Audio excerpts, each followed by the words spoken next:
Tliet ġimgħat xogħol ta' twaqqih fil-Marsa kixfu l-kobor tas-sit fejn kien hemm il-garaxx tal-Gvern.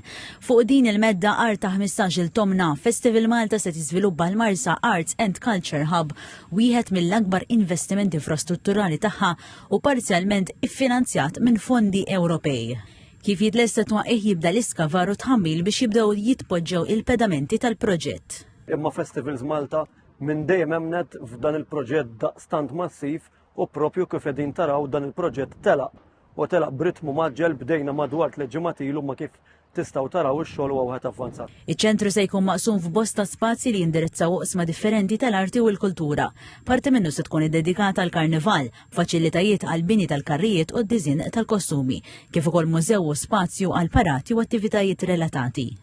Hawnhekk dan is-sit fejn nittrasformaw parti minnu fejn in-nies tal-karnival ħajaħdmu kemm dik li hija danza, dik li hija kostumu dawk li huma karrijiet li huwa one-stop shop tagħhom ħajtħaltu ma' kulturi differenti u tipi ta' arti differenti. Allura dik hija xi ħaġa fejn il-karnival ħajitla skalun oħra.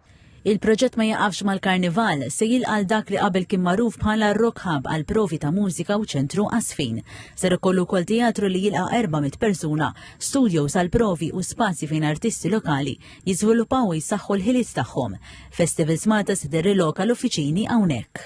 Ġejna hawnhekk naraw l-andament tax-xogħol li huwa miexi mod tajjeb ħafna x'aħna kommessi dan ikun proġett ieħor li nistgħu ntuh lill-poplu Malti Wawċi sabiex insaħħu il-qasam kulturali u jkun proġett li jingħaqad mal-kullam ta' proġetti kulturali oħrajn illi wedna u wettaqna. Il-Ministru Stefan Zrinzos sapporti sostna li dan il-proġett jikkontribwixxi wkoll għar-riġenerazzjoni urbana u l-iżvilupp sostenibbli tal-pajjiż.